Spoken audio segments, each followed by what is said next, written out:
This is the EWN Podcast Network.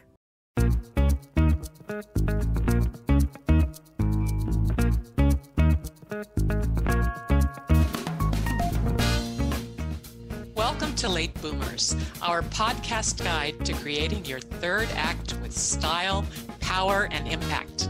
Hi, I'm Kathy Worthington. And I'm Mary Elkins. Join us as we bring you conversations with successful entrepreneurs, entertainers, and people with vision who are making a difference in the world. Everyone has a story, and we'll take you along for the ride on each interview, recounting the journey our guests have taken to get where they are, inspiring you to create your own path to success. Let's get started. Hello, I'm Kathy Worthington. Welcome to Late Boomers.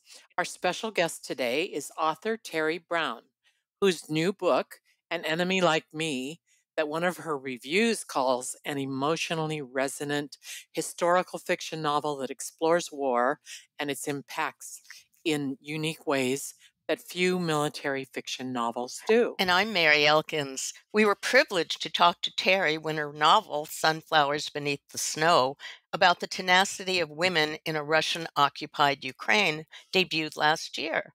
And we're excited to talk to her about An Enemy Like Me, her new book that is now on bookshelves everywhere. Welcome, Teri. Thank you so much. I'm excited to be here again. We're so glad to have you. Yeah. You're one of our rare guests who gets to come on twice. Wow. So what did I do to get that? You wrote another book. Yeah. Santa Claus has been on three Oh, times. well. 3 different Christmases. Okay. Yeah, he's So I have some very work to popular. do. Yeah. Well, I know you're working on your third I one. am. But let's talk about this. Yeah. What is the meaning of the title, An Enemy Like Me? And how did the title and the book's great cover come about? And for the listeners, the cover depicts a soldier whose image is reflected in a pool of water. Right. So An Enemy Like Me. So I'm terrible at titles. And it's always, no, it's just a horrible, like Sunflowers Beneath the Snow. I thought the book was eventually going to come out and it was going to be titleless. You pick it. I mean, it was terrible. So An Enemy Like Me, at least I finally came up with the title, but it's because it's about a first generation German American who ends up fighting in World War II. And he thinks he's going to fight the Japanese and ends up in the European theater and in Germany. And he fought in Germany and he recognizes that he's more like the enemy than he is different from the enemy. And so that's where the enemy like me comes from. And then if you look carefully at that cover, you'll see that the reflection isn't just a reflection. He's an American soldier, but the reflection is a German soldier. Ah. So it's that idea that, he's just one generation away from being on the other side of the war. And given that, that's kind of where this book is really focusing its attention, is this idea of like, who is the enemy? How do we make an enemy? How do you make someone an enemy? And then the discussion I hope people have is do we need that in everyday life? I mean, I understand why you have to have an enemy in war because one of you's coming home and you want to make sure it's you. And I get that. But in real life, how necessary is this idea of, separating us out? Well, let's talk about themes because that is one important theme in the book, but you have other themes too. Can you address those? So, it talks about like war and how it changes people. And the idea that this change is not something that's just during the actual time of the conflict or even of the conflict and, a few months after. This is the kind of thing that changes people forever. And it doesn't just change the soldier. In this case, we see this war from his standpoint, but also from the standpoint of his wife and then his 4-year-old son. And we see it from his son as well as when his son is an adult and looking back and kind of reflecting that way. And we see that these changes are generational. So what happened to this 4-year-old child who didn't have his dad around for 2 years, that changed his relationship with his father.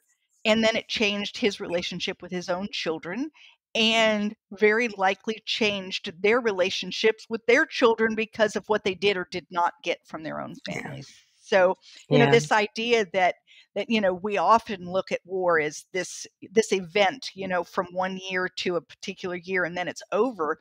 But for those people who fought in it, it continues on for generations. And then another one that I look at is xenophobia, the idea that, we don't like a particular group because, and we've got a reason, and usually we have a very good reason. It's usually related to fear of some kind, like that group did something and therefore we need to contain them somehow. And I look at that. A lot of people really remember the Japanese internment camps and things during World War II, but what people don't know is there were also German internment camps. So there were German Americans who also had the same fate. And there were a lot of things that changed in German communities. I grew up in Ohio, and the town I was born in is North Canton, or I was actually born in Athens, Greece, but my family was all born in North Canton and grew up there. And, I lived there for years. And North Canton used to be called New Berlin. Okay. Nobody wanted to live in Berlin. So the town changed its name. And this was not unusual for towns to change names, for stores to change names, for people to change their names, to become less Germanic. And so it's that idea. We look at that as well. That is amazing because that's a lot of research and some of it very personal to you, obviously. Right. What do you think constitutes an enemy? And do you think it's necessary to have enemies in this world? So, what constitutes an enemy? We can make an enemy of anyone who's different. It's that easy. If you focus on differences, you can have as many enemies as you would like. In terms of and that's just the way it is. Do I feel that they're necessary? No, I don't. And I think that all of the isms and phobias that are out there in this world today, none of those are really necessary. And then, so what do you do about them? And I believe that it's one conversation at a time. So let's look at it from the standpoint of, let's just say that you dislike blonde authors. Okay, so you dislike me. Like you. Yeah, so you just dislike me right away, right? Like that's it. You don't like blonde authors. But then you meet me and we have a really nice conversation and you decide, well, I do like Teri. Okay, now you have a couple of choices. You can still say I don't like blonde authors, period. And then you've got some horrible cognitive dissonance because here I am blonde and you like me. Or you can say Teri's an exception to the rule. Or you can change your rule. Well, if you only meet one blonde author you like, you're going to say I'm an exception. But let's say you meet 5 or 7 or 10, right? You change your rule because you realize whyever you had that, whatever made you say that in the first place. And I know blonde authors is like crazy and it isn't really a thing, but the truth is that we can make an enemy of anyone. So if there's some group that you're not feeling comfortable with, the only way to get over that is to meet people from that group. So my husband and I. And how do you think we're like our enemies? How do you think I we're think, like our I enemies think we're are different? so much more alike. My husband and I rode all the way across the United States on a tandem bicycle, 3,102 miles. Okay. We met people from all walks of life. And I mean all. Different socioeconomic statuses, different races, religions, sexual orientations, political affiliations, you name it, we met it. And do you know what we found? We got along with everybody. We did. And why is that? You're obviously very personable and very open to the world, and I bless you for that. I think That's wonderful. the reason though is that people were interested in what we were doing and we found connections. And as soon as you find a connection, the things that separate you don't matter as much. That's right. That's right. Plus, and not that's that many people ride 3,000 miles across the country on a bicycle. No. But the thing is, tandem bicycle on a tandem, yeah. But the thing is that probably the only one. People Did you look into a Guinness Book of World Oh, Records for heavens that no. because of the tan? Believe it or not, we met another couple while we were writing that had done it. This is not as it's unusual to the yeah, it's Oh, unusual to those people who've never done it, but there are a lot of cyclists out there who do this crazy thing. oh, I wanted you to have the record. Yeah. Yeah, right. Bummer. Bummer. All right. Well, Terry, your protagonist makes a choice to put his love of country and patriotism and duty above all else. So, talk about the choices your book's characters make, because each of them do make choices. And if you would, address the theme of how the choices we make in our lives really directs our fates. Right. So, I don't want to give too much away with the story, but he doesn't Mm. automatically go to war. He makes a decision initially that war is probably not what he needs to do, that he needs to be with his family. But eventually, something happens that makes him feel very compelled that no, in order to protect my family the most, going to war is what I need to do. And the decision wasn't an easy one for him, and it certainly wasn't an easy one for his family. And it does change. I mean, it changes every decision you make. I shouldn't say everyone. I don't suppose that what I wore today really mattered, but any major decision that a person makes, you had a choice of going one way or the other. And going one way would have led to one thing, whereas going this way leads to another. And it isn't even necessarily good or bad. It's just different. Everything that we do, like I'm on this show with you today, I could have been doing something else instead. What would that have led to? I don't know. I'm not doing it, but everything has its own balance. And then when you take into account something as big as going to war, then those effects really are lasting. And you have Yeah. to determine, like, is it the best for me and my country? And sometimes the answer is yes, and I suppose sometimes the answer is no. Yeah. Hmm. That's true. What do you think in your own life spawned this novel? Oh, I know what spawned the novel. My family Oh, is my family is German American, but we've been here since the 1700s. But my grandfather fought in World War II and in Germany, and I was a teenager. He spoke very little about the war.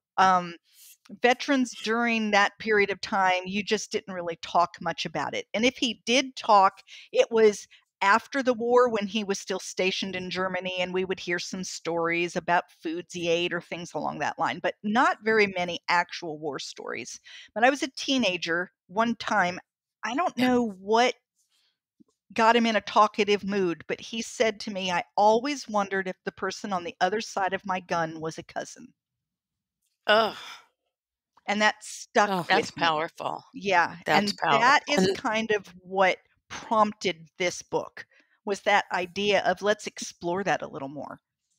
Yeah. Yeah. it's such a strong feeling that brought you to Yeah. write the novel, to hear somebody in your own family say that. Yeah. Yeah, and Yeah. it Wow. still gives me goosebumps thinking about it because that was his experience, and that was generations. Our family had been in the United States for generations. We were far more American than we were German. I mean, we knew we had a German heritage, but that's all I knew. I mean, I couldn't have named a town, I couldn't have done anything. And yet, for my grandfather, his thought while he was there was these people could be related to me, Hmm. you know? Yeah. So, yeah.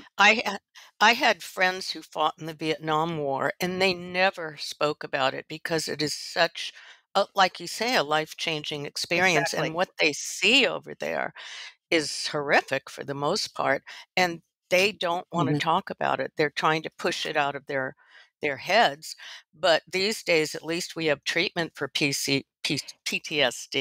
Exactly. Then they didn't have any sort of treatment. Right. Can you elaborate also, besides how war changes people and families, talk about deployment even if they don't go to war? How does that change Well, families? so wouldn't it be very similar? Because you have children who are missing out on a parent for an extended period of time.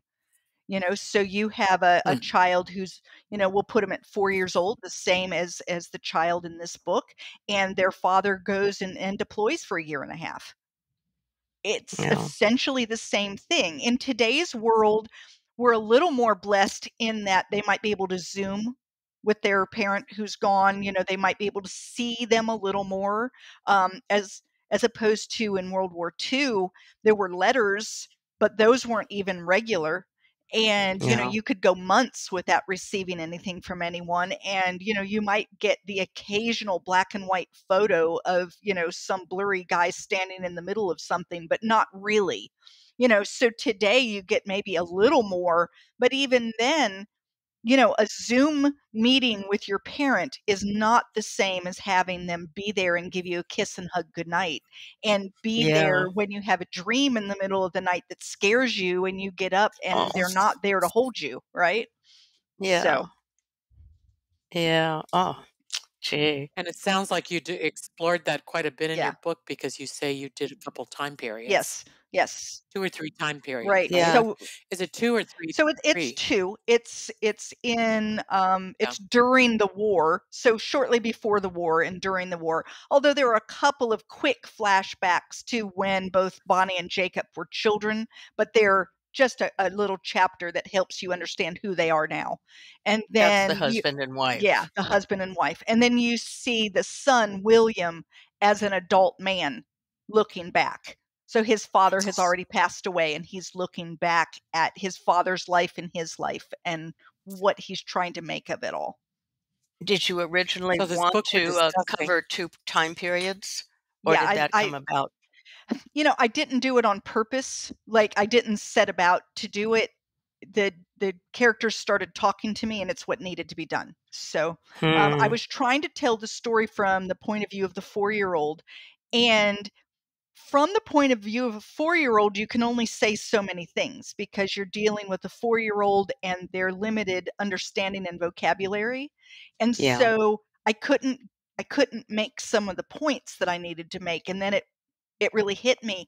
I can tell it from him looking back, because now as an adult, he can verbalize more of the things that he was feeling. And so I'm able to kind of round that out and help us really understand what it was like to be a child at that time, especially Mm. a child at that time when people were saying that he didn't understand when he did, Yeah. you know. Yeah. Well, did any of right. your And family have that experience and relay it to you as the 4-year-old? So what's interesting is my dad was 4 when his dad went to war. Uh, So I kind of picked that because I knew, but my dad also talked very little about it. But what he did say was is he remembers his dad leaving on the train, and his mom, until the day she died, swore there was no way he would have that memory. But he remembers very vividly. oh, I think it's very Okay, likely he had a concrete right. memory of that. It was so impressed on his But I brain. think that And go also, ahead. an An Enemy Like Me, your Mhm. book, also takes on xenophobia, as you were Right. talking about earlier. And there's so much prejudice and fear disrupting the world today. So, would you talk about that a little bit more for our Yeah, audience? like I said, I think that we need to, first of all, as individuals, we can make as many rules and as laws and whatever that we want to, and it isn't really going to change individuals. But as an individual, we need to determine whoever it is that we're afraid of. The phobia means fear, right? So whatever the fear is it necessary and is it useful? And if it's not necessary or useful, and in most cases, I'm going to say that it's not, then you yeah. have to determine what are you personally going to do about it.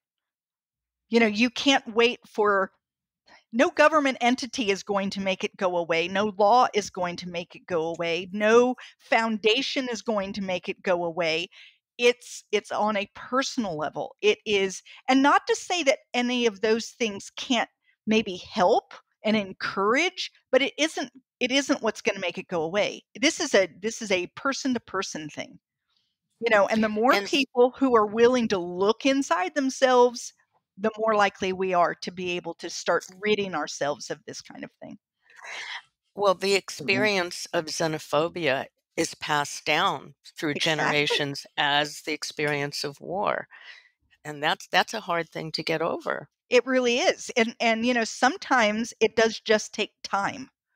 You know, if you Yeah. look at from generation to generation, I had a grandfather who was very racist, and he right now would be 110. Okay, Ooh. and so you have to look at where was he, right? And racism was normal. It was considered normal. Okay. Then you go to my mom, and you go to me, and you go to my children, and you go to my grandchildren. My grandchildren, I don't even, now, of course, they're still very young, but they don't even understand what that means because it's Mhm. been enough time. And so sometimes I think the xenophobia is a time thing, but it's Hmm. also being willing to, as an adult, you know, I grew up with an extremely racist grandfather, which meant that my mother had some racism. I have some that I have learned is just old behavior that I don't want. And so I make sure that I don't voice it. Like, you know, something will pop into. And therefore, you've been able, You're right. but that means you've been able to teach your children differently. Exactly, and then they've been So able to it teach their started to children turn. differently, and so sometimes really it's a matter Yeah. of getting further and further away from something, Hmm. you know? Interesting. Mhm. So, Yeah. Good yeah. point. No, yeah, that makes so much sense. Both of your books, on a bit of a different note, Sunflowers Beneath the Snow and your new one, An Enemy Like Me, they both have as a backdrop war and occupation. So what about that appeals to you as a novelist? And just not as a spoiler, but is your third novel have that as a background as well? So, I think what appeals to me is I love historical fiction, okay? And a good amount of historical fiction tends to revolve around war. It's just, you know, Yeah, it seems to be what's out there. And I yeah. think, you know, with Sunflowers Beneath the Snow, that story came to me, you know, there was a little bit of truth, and then I had to tell it, and it just had to be in Ukraine, and it just lent itself to that time period. And then this story, once again, it came to me because of something my grandfather said. My next story has no war. So, you know, yeah, Oh. so it's in the 1890s, and it's in the North Carolina mountains, and it's about a healer woman who Oh, uses, you know, herbs and Cherokee medicine and things along that line in order to help. And she butts up against kind of modern medicine. And, you know, the idea of like, do we throw the baby out with the bathwater? And the truth is that as Mm. a people, we often do. Something new and shiny comes in, and we throw the old thing right out. And then later, what do? We go chasing after that thing that we threw out, and we bring it back because there was some good to it. You know, so it's like, are we as a society able to find the good in some old stuff while accepting new as it comes in? You know, hmm, on a totally different note, not the medical at all, but I mean, I think about the fact that, you know, everybody went with, you know, CDs and now streaming music, but what's coming back? Vinyl. Everybody's going back vinyl. to vinyl, right? You Yeah, know, That's vinyl's right. back, and now they say they're gonna bring back I cassette know, I know. tapes. So, you know, it's funny how, you know, the first thing we did when, you know, cassette tapes came was we threw the vinyl out the window, right? And now all of a sudden That's right. everybody And wants it our back. record players. Exactly. So, you know, and it's the same with medicine. It's the same with anything. You know, you look at medicine, and for the longest time, people used, you know, dandelions and other things to help treat simple things that people Mhm. were experiencing, right? But as soon Yeah. as modern medicine came, we threw all that out the window. Look now, what's happening? People are starting to go back to some of those basic roots. Why?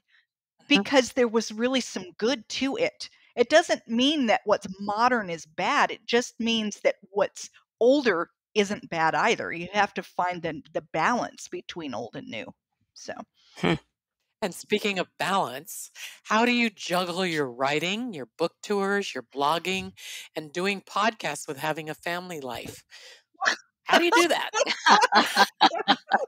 um, Now, That was a funny face Yes, you made. yes. You all need to go on our new YouTube Yeah, channel so you can see exactly. it. So, it's funny, Mary had sent me a message about, so how did I do it all? And it was like, I don't do it all. Like, you should see my house. Right now, you get to see, I made sure everything behind me is nice and clean. Don't look to the left or right, okay? Because it will scare you.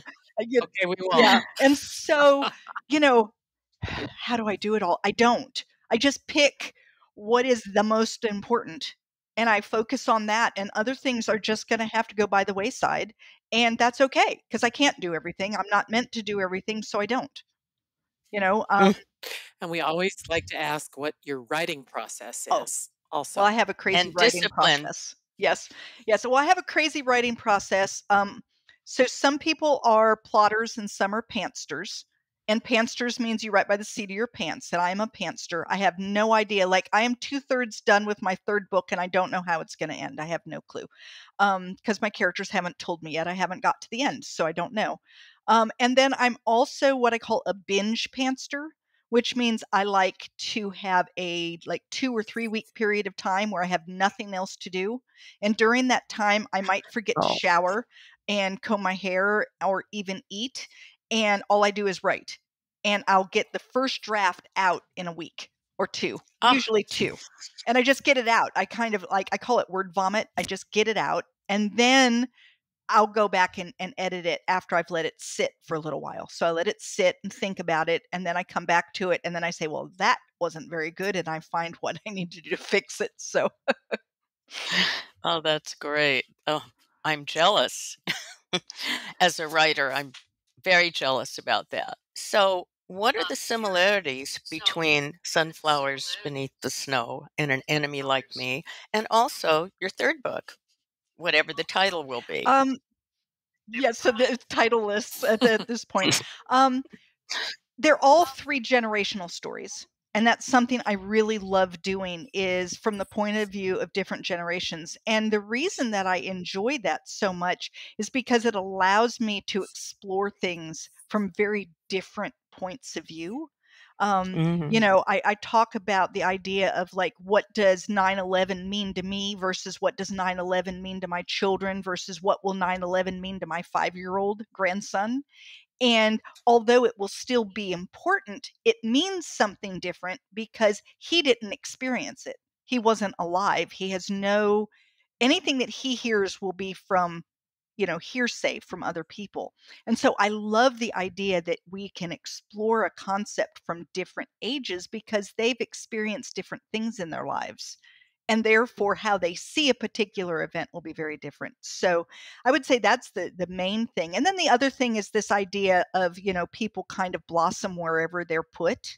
That despite having really difficult circumstances, that people have this ability to find hope and joy.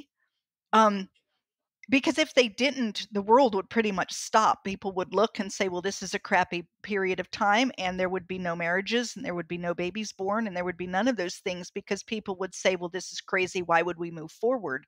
And yet people do move forward. And so I think both books kind of explore that idea that even in the worst of circumstances, people find a way to find joy. Mm, That's beautiful. yes. I think that's a really good thing to think of when you're composing your books. I love that. And what would you like our audience to have today as a takeaway? I think that the biggest thing that I've been trying to say about this book is like look inside of yourself and look at those people that are on your, we won't even call it a hate list because most people don't hate. They're just afraid or uncomfortable. So who's on your uncomfortable list? And then what can you do to change that? Because Mm, we are more like our enemies than we are different from them. There are very few people who deserve to be on an enemy list, and most of those people are on that list because of an individual characteristic, not because of a group that they're in, but because of the person that they are. And I don't have a problem with saying that there are individual people that you might not want to associate with, but typically it's not groups. It's not a mm. group that you don't want to associate with. So That's great, Teri. Thank you so very much. This has been moving and powerful. Our guest today on Late Boomers has been Teri Brown, author of the new novel An Enemy Like Me and the recent Sunflowers Beneath the Snow. Please visit her website, terrymBrown.com, and read her books. Both are terrific, and their characters will live on with you forever. Thank you again so much for your passion, your insight, and your inspiration. And thank you so much for having me. I really enjoyed it. We did too. We want to remind our listeners to follow us on Instagram at Late Boomers, and each of us at I am Kathy Worthington and at I am Mary Elkins. And please also subscribe to our new YouTube channel, Late Boomers, where you can see us live on video now. Well, not live, but recorded on YouTube. You'll love it. We hope our podcast content is bringing you joy and inspiring you. And you can write to us on our website, lateboomers.biz, B-I-Z. And thanks for listening to us today. And please subscribe to Late Boomers on your favorite platform. Thanks again, Teri.